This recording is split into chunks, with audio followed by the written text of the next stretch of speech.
Yes, sir. What's up, everybody? Welcome back to the run with me, Manny Wilson, all the way from Detroit to Chicago to your speakers and headphones. I greatly appreciate you tuning in to the first interactive sports podcast, community that makes sure your voice is heard. So if you hear something you agree with, you disagree with, you like or you dislike, go ahead, shoot us a quick take 219-413-9405. And of course, we will play your take back on our next episode. And then, speaking of episodes, shout out to SeatGeek for sponsoring this episode. Get $20 off your first ticket purchase when you use the promo code The Run Podcast. Now, this code can only be applied for first-time users on the mobile app or website. So I don't know about you, but my Tigers is going crazy right now, so I would do anything and everything in my power to go see them. Definitely going to be taking a couple trips out to Detroit to see them. But yeah, you need to go ahead, check those boys out. And check out your local team, sports, music, whatever it is you're into, you can definitely check it out there. However, the thing that we're going to be talking about and bringing to attention today is game 2 of the NBA Finals here. And we were in for a treat. Was it really a treat? Not really, but I'm just happy his basketball still going on. And it was some pretty good basketball before the game got out of control. But above all, we've seen some important things in this series that are kind of going to let us know what's going to happen in game 3, game 4, game 5. Obviously, we know both teams are talented and either team can win, which is probably the most important thing and something that I think had to have been established going into this series because for some weird, odd reason, we genuinely had people in here thinking that OKC was going to sweep the Pacers, and we genuinely had people think that the Pacers weren't really a good team. But the biggest difference that I've noticed so far between game 1 and game 2 is when OKC shoots lights out, them boys shoot lights out, and that's how they end up winning by 20 points whenever they playing against any of these teams in the playoffs, whether it's the Pacers, whether it was the Nuggets, or whether it was the Wolves. Either way, when these boys is knocking down their three-pointers, man, they start rolling quick. It's almost like how they say good defense leads to good offense. It's almost like their good offense leads to good defense in a way where they're just so talented on both ends of the ball. And in game 2, that was really the big difference of what we seen from the Thunder is that we seen more spreaded scoring for that whole team. We look at game 1, the stat sheet wasn't really as feel from those guys, the starting 5, and then even some of the guys on the bench. But game 2, obviously we seen Chet. He showed up big time, had 15 points. Did his part on the rebounds as well, grabbed 6 of them, and then made some three-pointers, just made some big shots as well that helped out the momentum. We know what J-Dub is going to bring to the floor every time. He's always huge, and SGA is always just kind of a walking 30-piece as well. But these are the things from OKC that I noticed with the difference between game 1 and game 2 so far is that the scoring was more spread throughout. It wasn't just the SGA show where he's the one that's grabbing 35, 38, whatever the case is, and then running away, carrying the offense on his own. When he has help, this team end up winning by 25. They end up winning by 17 or however large the margin is actually going to be. As long as SGA has some help there with other people who can knock down the open shots because all the attention is going to be on him. However, let's move to the Indiana Pacers because the Pacers, they struggled here. Didn't really seem to find the offensive rhythm at all throughout this game. A lot of people kind of want to get mad at Tyrese Halliburton and throw that whole thing of, oh, he's not a star in his face, which, in a way, I really do disagree with. I think Tyrese Halliburton has proved, if anything, this entire playoff series that he is a star. So what if he has some bad nights? It happens. It's the NBA Finals. This is his first time there. I mean, he's not going to hit it on the nail every time, and he's not a purebred scorer like we see from the other point guard on Oklahoma City Thunder. That dude's a purebred scorer, no matter what you say and how you want to align it. Tyrese Halliburton, that's not his game. He's more kind of a pass-first guard, get his teammates involved type of guard, and then score at will if he needs to, which is why he ended up with practically 8 points before the game got out of hand and he started putting up even more points toward the end of the game. He finished with 17, but above all, those 17 points didn't come in important times of the game.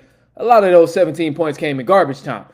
With that being said, though, I mean, obviously we got to see Tyrese Halliburton step his game up. This is an aspect that they're going to need from the Pacers in order to win game 3 and step up game 3. One of the things I did notice as well, the three-point shooting was not very good from a lot of the supporting cast. Miles Turner was 1 for 5. Nimbar, 1 for 4. Siakam, 1 for 4. You see a lot of different 1 for 5s and 1 for 4s. Obi Toppin was a guy who hit like 5 threes in game 1, but 1 for 5. So the shooting margins is something that stood out to me right off the back. It's just 3-point margins, but also too, I would be very, very disrespectful, and I would be doing OKC a disservice if I didn't give credit to their defense, because OKC didn't really shoot the best from the 3-point line or in general as well, but they played defense and created turnovers. This was by far the difference maker here, is just creating those turnovers, kind of how we seen in game 1 where Pacers got sloppy and they were flipping it left and right. It was a similar situation, but this time OKC didn't take their foot off the gas. And ultimately, here we are, where this is why they win by 17 points or however much points it was. Like, this is why they win by a large margin, because they were able to force the turnovers. And this time they never took their foot off the gas. So, you love to see that. It was ultimately, I think, a great basketball game there between game 1 and game 2. Game 3 is going to be interesting. They're going back to Indiana. In this sense, I guess, Pacers now have home court advantage.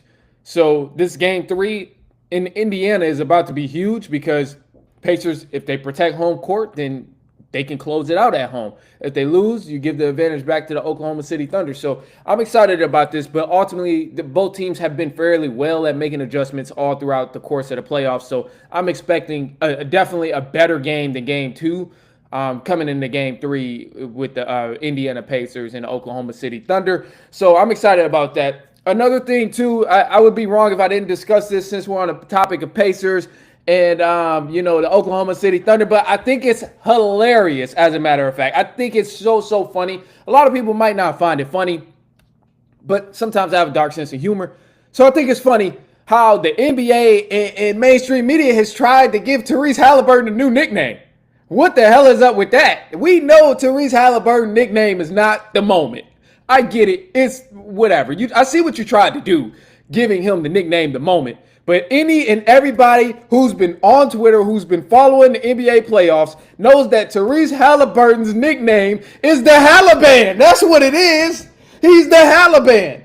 And right now we're witnessing the Halliban versus Shices, or Al Shida.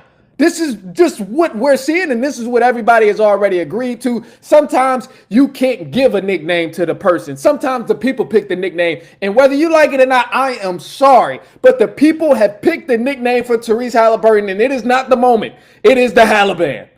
So this is, I know people on ESPN, I know that the bigger networks in the Bleacher Reports and stuff will not abide by that, but just know, if you already know and you already calling him the Halliburton, that is his nickname. I am sorry. That is just his nickname. The people chose that for him, and that's what it is, man. They say he out here dropping bombs, and all right, but going a little too far, but they say it fits. Just the name fits. With all the buzzer beaters he's been making, the name fits. That's all I'm gonna say. And then I don't know where the Al Shida came from. The Al Shida was crazy, and the Shices was crazy as well. I don't know where this came. This is crazy.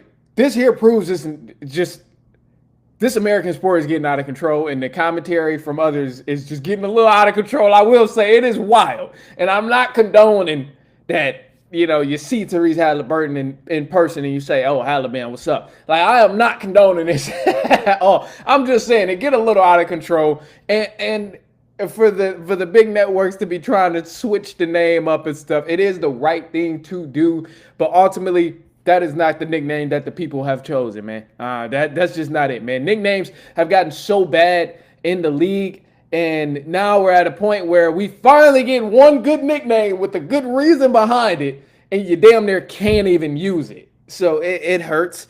But above all, man, that's an interesting side note on the whole NBA Finals thing, is the nicknames that's going on right now. We're seeing a lot of players develop some new names. So, interesting.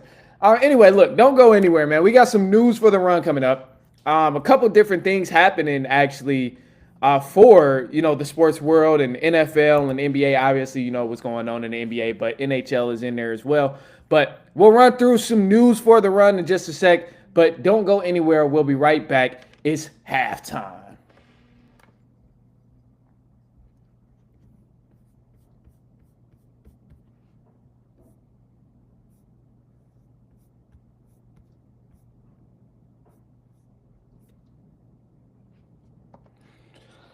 Halftime. Let me get my damn water.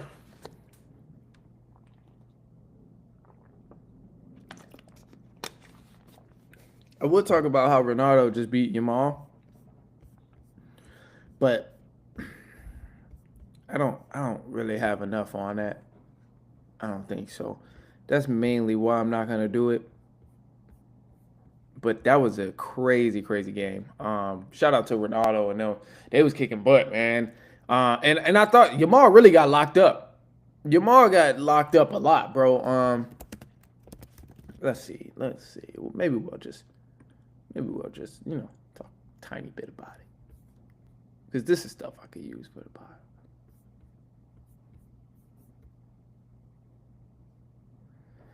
Oh yeah, that was crazy, man. I can't believe that, man.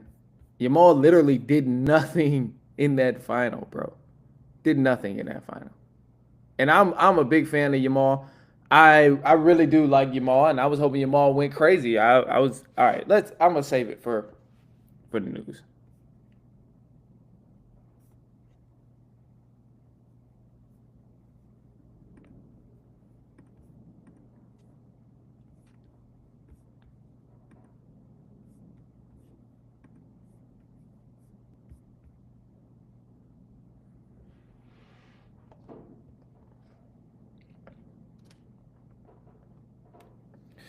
All right, man. Let's get into it. Some news for the run.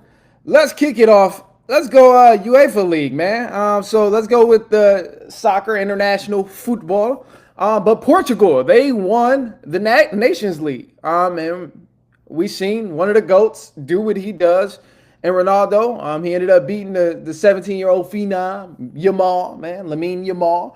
And I thought it was a dope game above all. But Yamal's been getting a lot of flack because people like, oh, the kid needs to be humble. We know he's good. We know he beat Mbappe like 7 times in this past year. But the kid needs to be humble. And to me, I look at it like, hey, man, let him go crazy. Let him go crazy. He obviously just got humbled by one of the GOATs, which is a part of the process. But I love the swagger that he has. I love that the kid is not shy about it. And he's letting everybody know, like, hey, if y'all think he's the best, I'm really the best. Like, I love how he did that in the match before the final. But ultimately, in this final match here against Portugal, Mendez had the clamps on him, man. That's all Mendez had the clamps on Yamal. I expected to see a lot more. I don't even know if Yamal really even got a shot off against Portugal in this matchup here. But above all, I was definitely excited about what I seen here. As a complete game, I thought it was a solid game, but Portugal did end up winning the game. So, shout out to Portugal and completing that great winning the cup. Ronaldo winning another trophy, I should say. Yeah, I'm happy for him more than I am for all of Portugal. But hey, shout out to them. Anyway, we got some more stuff. So let's jump over to the NBA because some guy that a lot of people have been trying to target on a free agent, he's not going to be available. So the Pacers, they're about to re-sign Miles Turner, who's going to be an unrestricted free agent in offseason. So Turner, he's expected to ask for about $30 million a year, which will push the Pacers over the luxury tax. But Pacers, apparently now, they're going to do it anyway. This will be the first time in over 20 years that they go over the luxury tax and have to kind of take in that penalty. What that penalty is, I don't know off the top of my head, but I had to look it up a couple different times, and I would say just check it out. But just know, Miles Turner, he ain't going nowhere. He's staying in Indiana, apparently. However, Darius Garland, the point guard for the Cleveland Cavaliers, he underwent toe surgery, I think earlier today, and he's going to be active to start training camp again, but he will be expected to miss a couple of weeks in the regular season of next year. But above all, he'll be fully healthy after those first few weeks. Probably only missed maybe like a month at max. But he'll be around the team and stuff at the start of training camp, if anything.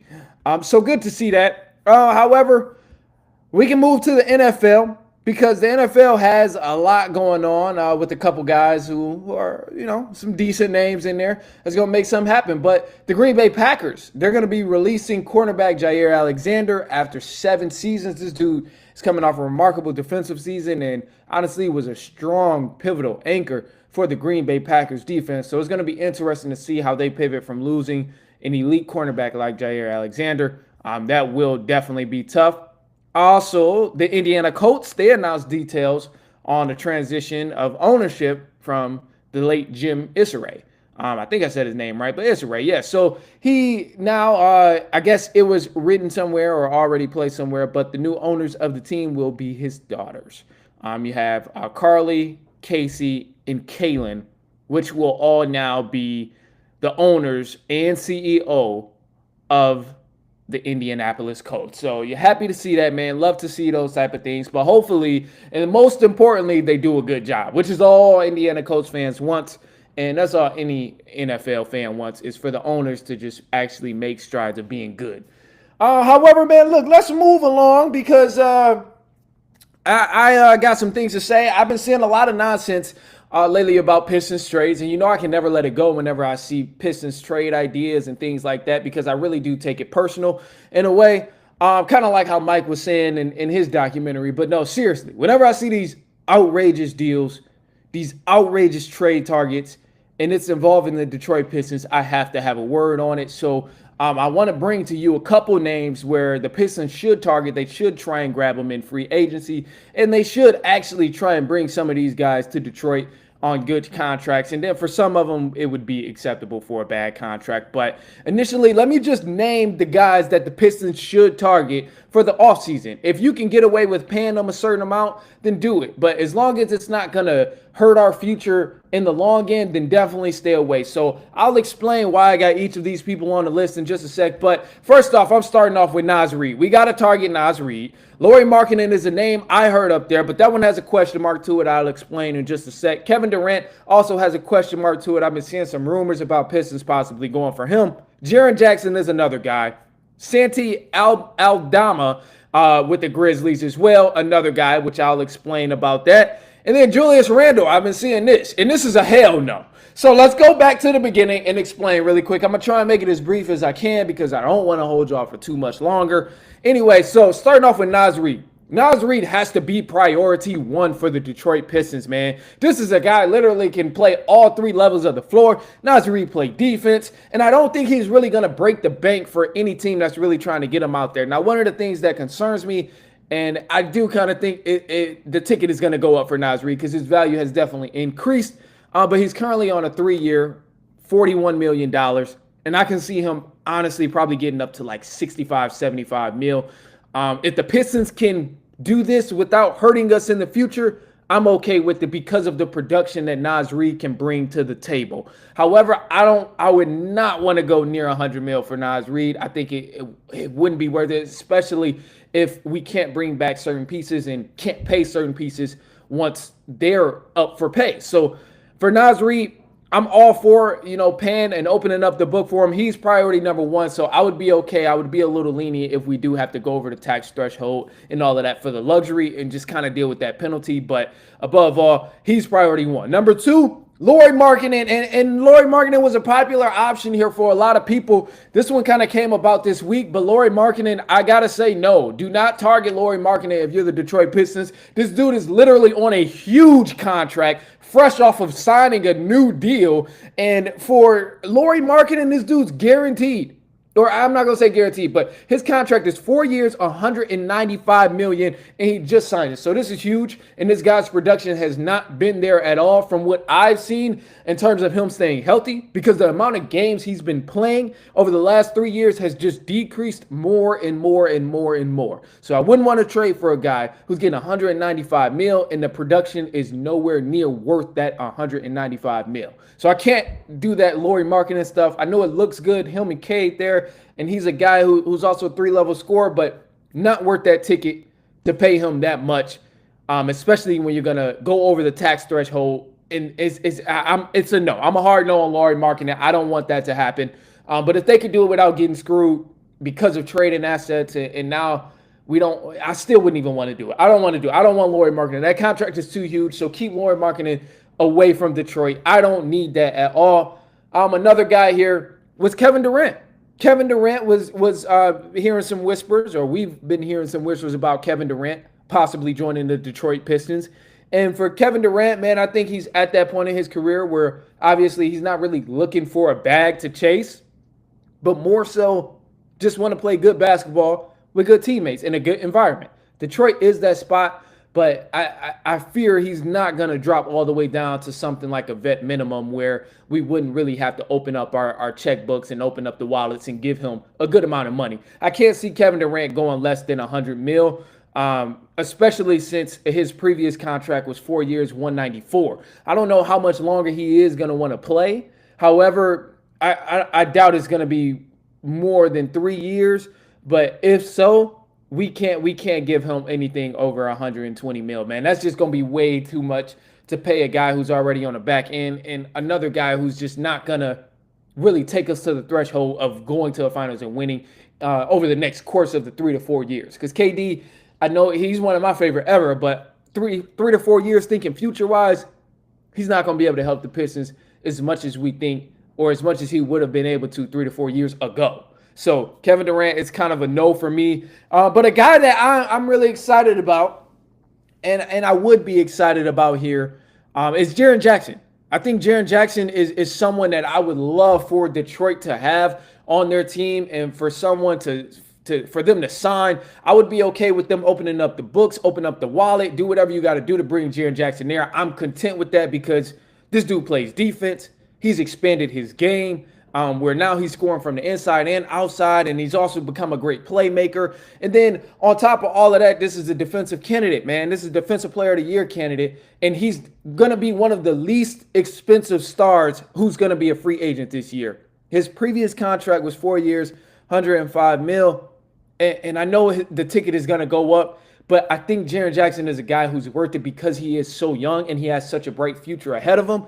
And if you could somehow bring Jaren Jackson to Detroit on a free agency deal, a signing, and you get to keep Cade and you get to keep Duren, that's a combination for success in the next 3 to 4 years. That's a combination I can live with. I can live with you going over the tax violations of the luxury tax and all of that. If we can keep Jalen Duren, Cade Cunningham, and Jaren Jackson all next to each other, and somehow keep Malik Beasley there because we got him under contract, I would be perfectly content with that lineup and rolling those 4 guys out on the same team with some good role players around. But I mean, it's just the thing of, are we going to actually go through with violating the luxury tax like we did with Coach Monty Williams? And that kind of screwed us a little bit, but that's a whole nother conversation. But Jaren Jackson is a hard yes. I would love to see Jaren Jackson in Detroit for sure. Another dude here, and you know, he's pretty much the last guy. He's a 7-footer, and he can spread the floor. He can shoot. He's not going to cost a lot. Santi Aldama with the Memphis Grizzlies. This is a dude. He's a pretty good shooter from the three-point line. He's a 7-footer. He's not much of a solidified defender just yet in the league, but I think he has the potential to become a great defender, being a 7-foot body down low, and also a guy who can spread the floor. So he's going to be fairly cheap as well, but I think his ticket did go up, but I would be content with bringing him in on a deal that's no more than 60 mil. With what he's done over the past 3 to 4 years, he's proved to get a ticket that's more than his previous 11 mil. But above all, if we're going to bring somebody in and we don't want to violate the tax thresholds, this could be a guy where we could bring in and can still make a difference because he can knock down shots, because he could be a presence down low as well. And he could just add more depth to the bench. And you don't have to pay him 100 mil like you would have to pay Jaren Jackson or like you would have to pay a Naz Reid. You could get away with paying him something around 40 for a couple years. So I'm content with Aldama. I think he would be a good pickup. And the last guy is Julius Randle, which I said is a hell no. I don't want Julius Randle anywhere near Detroit, man. Look, Randle, he's up and down, but ultimately I've seen this man give up on far too many plays. I've seen this man just hang his head and just not give the effort at times where I think the effort needs to be continuously showed. We've seen him do it with multiple teams now at this point, and it's one of those things where it's clearly an unfixable trait with this person. So I don't want Julius Randle near us, especially with the ticket that he's going to come with. Keep him away from Detroit for as far as possible, for as long as possible. I don't want him there at all. I'll put it that way. Other than that, man, I think the true answer to any of the Pistons' problems here is really just going to be the development. Like, if these guys can continue to develop, if we can continue to develop Duran's offensive game, because God knows, oh my gosh, this man is the Angel Reese of the NBA from an offensive standpoint. His offensive game ain't there if he ain't catching lobs. He ain't really got much to show. So I would love to see Duran continue to develop, and this is going to be a crucial factor of how good the Pistons can be in the next 4 years. Is Duran going to actually have an offensive game? This is the big question mark. We know he's solid on defense. We know he can play defense down low. He can hold his own even at the top of the key sometimes, but the offensive scoring and the offensive playmaking and just expanding that offensive game is going to be huge for him. And not only Duran, there's multiple players on the team. Obviously, extremely young with Asar and Ron Holland III. Extremely young guys, but that development just has to continue to grow. And I think we'll be in good hands as long as we continue to do that and these guys do develop in a good pace. So the free agency isn't the end of the world, but it is necessary in order for us to get back to winning a championship and competing for conference championships and conference finals and NBA finals. Definitely a necessary step, but it's not the end of the world if we don't land anyone just yet. So I'll keep it at that. But other than that, man, look, that's all I got for you guys. I'm going to leave you with a positive note. And the positive note here, it's going to be simple. I actually have it. I had it written down on something, but let's see if I can pull it back up.